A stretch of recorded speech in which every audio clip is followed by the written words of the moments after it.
And with that, the chase for the championship is on. Denny Hamlin wins the Federated Auto Parts 400 at Richmond International Raceway, the so-called last race to make the chase, and it was something. I'm not sure it is a great race by typical standards. It was a great spectacle. This is a hard race to peg. On one hand, the first half of the race felt completely irrelevant in the larger scheme of things. It felt like the chase had been pretty much decided, and it had been.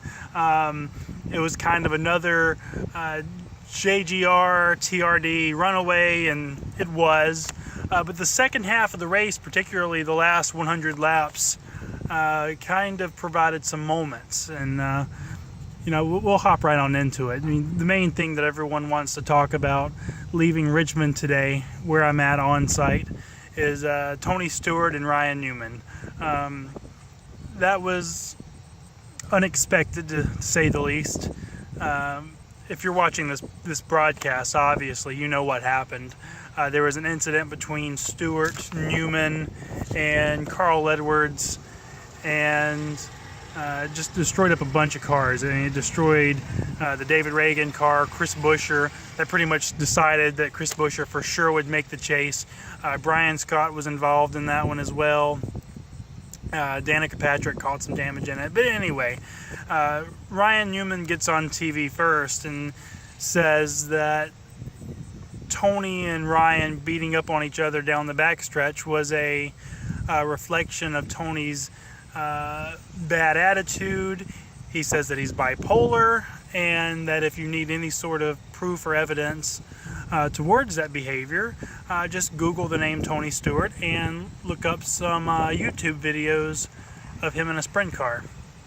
And I feel like it's obvious to me and anyone who's participated or watched the sport in any capacity exactly what he was talking about. Newman was referencing Kevin Ward Jr. and the incident at Canandaigua that took the 20-year-old's life several years ago. This is sensitive because there's really no bad blood here. Anyone that knows Tony and Ryan know that they go way back. They have a relationship that predates Newman driving for Tony at Stewart Haas Racing from 2009 to 2013. They're both open-wheel guys, Midwesterners, Indianans, if that's even a word. So it was kind of strange to see that the two of them would kind of get into a shouting contest. Newman said that Tony should retire right now. He's old and washed up. Tony Stewart responded after the race by saying, Newman's going to get his wish in about 10 races. And maybe if Tony's no longer in the sport, maybe Newman won't have a hard time getting into the chase for the championship, which he did not. He did not make the field of 16. So interesting between two guys that really go back with each other. Remember that Stewart actually went to bat for Newman when Gene Haas decided to go a different direction with Ryan Newman. Tony Stewart very much went to bat for his friend, and so it was just strange to see the two of them going at it. I think that's just the intensity of trying to make the chase for the championship, and I think we're going to see a lot of that over the next 10 races, the next 10 weeks. Guys that you probably wouldn't expect to have problems with each other might get into it. We've seen that the past 2 years. That's the focus of my column on Auto Week in the morning. Take a look out for it, or keep a lookout for it. Basically, the topic is the fight's on. The next 10 races are going to bring out the intensity, the emotion, some anger, probably some fisticuffs. That's what this part of the season all boils down to. It's about the championship, and Newman had one last chance to make it and did not. Same thing for Casey Kane. Casey Kane finished 6th, another good run at Richmond. He finished 4th here in the spring, and again, just was not able to get it done. It can't come down to one race. It's a 26-race regular season, and you are what your stats say you are. And basically the 16 guys that we had all but locked into a chase spot heading into this race left this race with the chase spot. So, we didn't learn anything we didn't already know. TRD and JGR is the class of the field right now. They will be the people to beat. I feel like Stuart Haas, specifically the 4 team of Kevin Harvick, is right there with them if they can solve their problems on pit road. And the pit crew did their job today.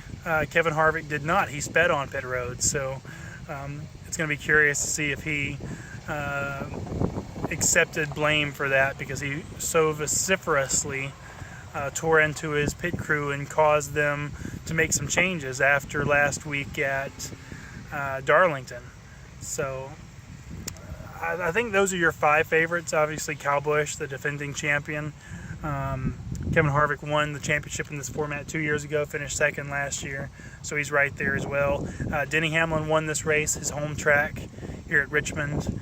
They're going to be good. He's still looking for his first championship, still trying to figure out how to make this format take him all the way to the end. He was in the Final Four 2 years ago, so I'm looking forward to it. I wrote about it a couple of weeks ago, heading into the race at Bristol. This is my favorite time of the year on the NASCAR side. I mean, the race to the chase heats up.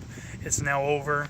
We've got 10 races to decide a champion, and the past 2 years have shown that all sorts of things can happen. Tempers can blow over, and it's going to be a bit random. It's not the most integrity-filled way to decide a champion, but it's certainly entertainment. We've sacrificed some integrity in the name of entertainment, and I'm not totally opposed to that. I'm not totally okay with it either, but it is what it is, and this is what we've got.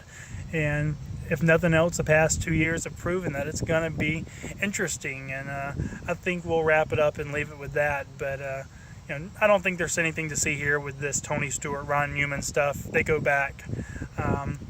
I don't think that we're going to be surprised to see TRD run away with this championship. I think they've got a good chance of putting 3 or 4 cars down at Homestead. They're the ones to beat. I think Harvick is right there with them. Those are the kind of 6 teams that I'm looking at. I'm counting Martin Truex Jr., who had another good run today as a JGR TRD team, obviously part of that connection. And we'll have some stuff up on Auto Week, some stuff up on Racer.com. I'm heading to Chicago on Wednesday night to be at Chase Media Day on Thursday. Hope to catch a Cubs game at some point. And we're going to have some fun. I love this time of the year. I know there's a lot of fans, traditionalists. I'm one of them, who would still prefer a 36-race chase with 43 drivers, 40 drivers now. We're not in that era anymore. This is what we got, and I think it's going to be a lot of fun, so stay tuned.